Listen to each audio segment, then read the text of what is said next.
this smells wonderful. I can't wait to go home and make pesto pasta with this. Oh, Mr. Tim, are you going to invite me to your house for dinner? Not so soon, Mr. Leong. Oh no.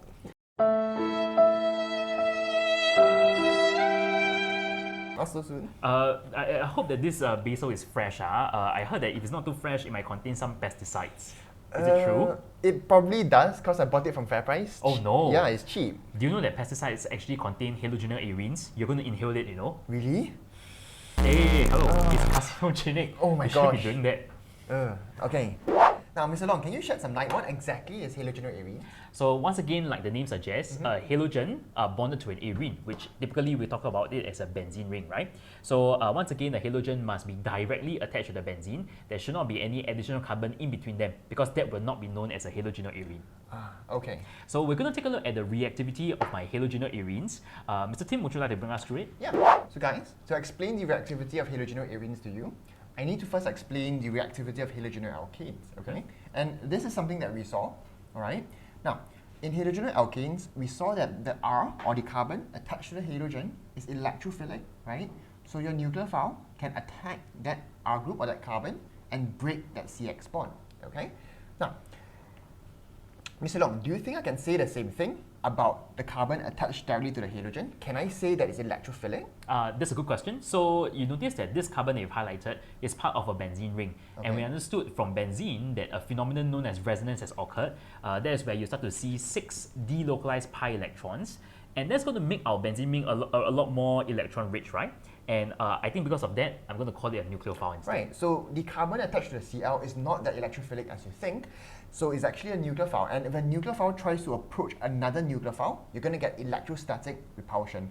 So unlike the nucleophilic sub reaction you have seen in Ar-X, you're not going to see the same nucleophilic sub in halogenoarenes. Okay?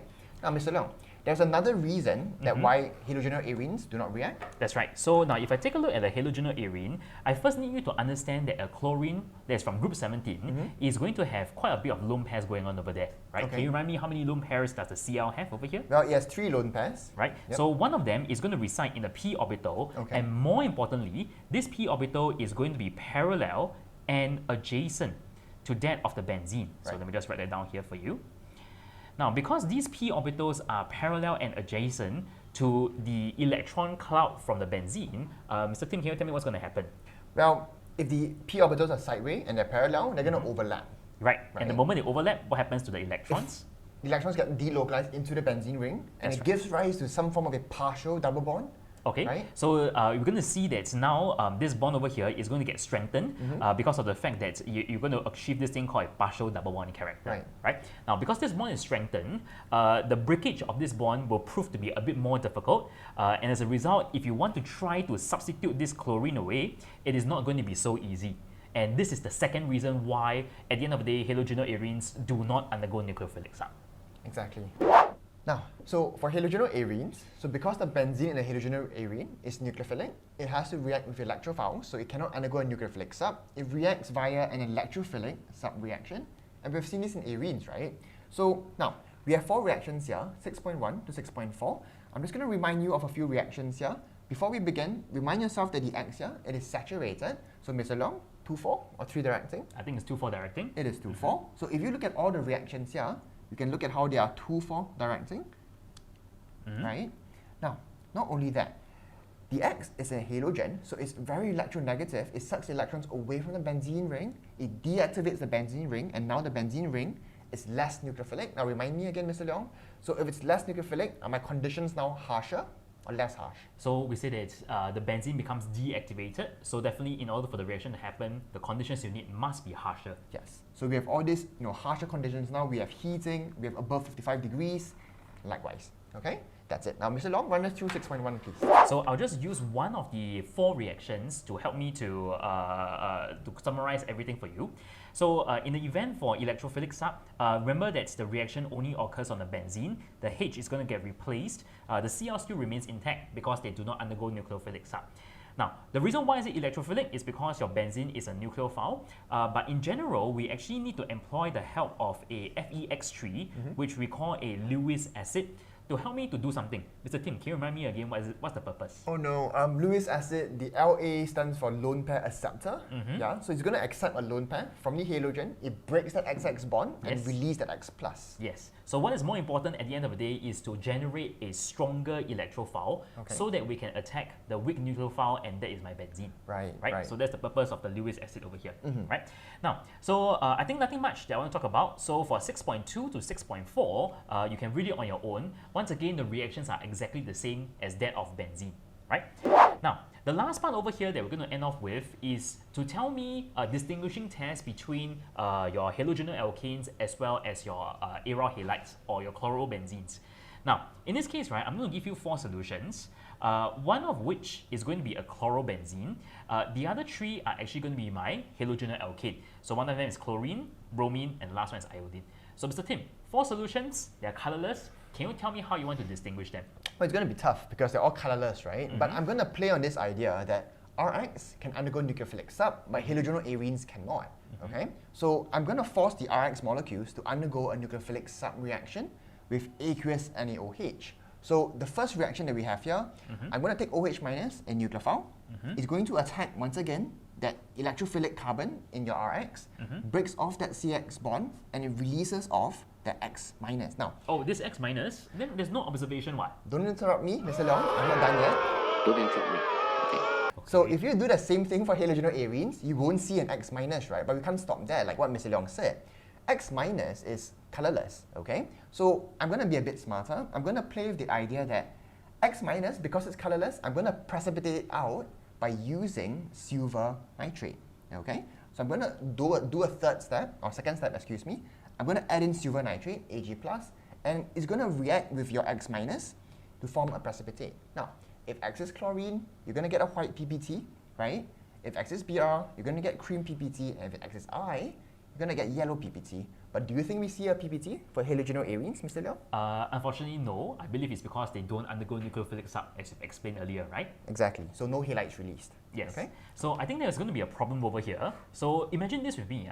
The first reaction that you do, right, the first step that you do is you heat it with excess NaOH to induce the nucleophilic sub. Okay. But the fact that it's excess, right, means that it's going to be present after the reaction is done. Right. Now, you went to go and add in Ag+ over here, right?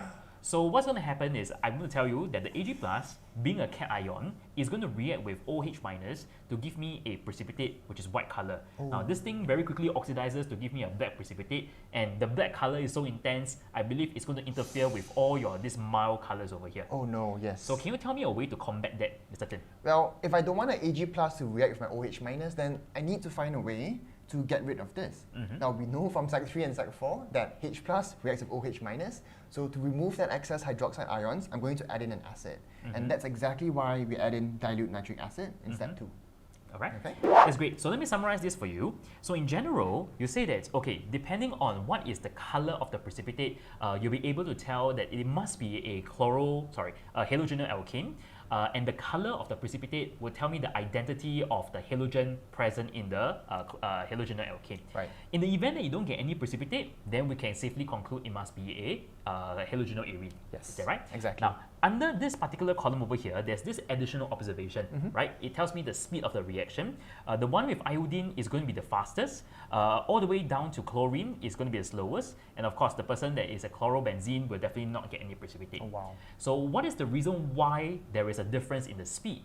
So we have to go back to the next page, and we're going to take a look at the idea of the bond strength of CX. Now, this is a chemical reaction.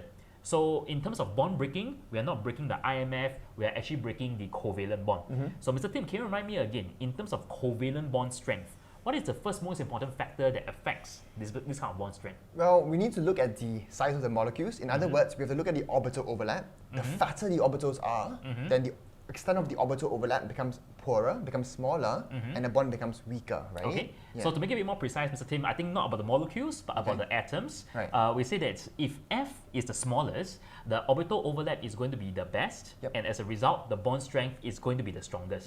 That actually means that the reaction, practically, it doesn't really happen. But as you go down group 17, you notice that the atoms become bigger and bigger, and as a result, the bond length becomes longer, making the bond strength weaker. And of course, that will correspond to a faster reaction rate. Right? Okay, now guys, but there is a huge misconception going around in J2, and most students at the J2 level, they will tell me this. But they'll tell me this, CH3F, because fluorine is so ridiculously electronegative, it pulls electrons away from the carbon and makes the carbon super delta plus. So in that case, doesn't the OH minus nucleophile, doesn't it attack it a lot faster? No, but that's not true. Now you guys need to remember, if you look at the mechanism and stay true to it, it is the bond that is breaking at the end. Okay, so I don't care how electrophilic your carbon is. At the end of the day, because that CF bond is so ridiculously strong, this mechanism will not take place. Okay, so always remember, bond strength comes first. All right? All right, so that's it that we have for halogenoarenes. We will see you guys next week. All right. Bye-bye.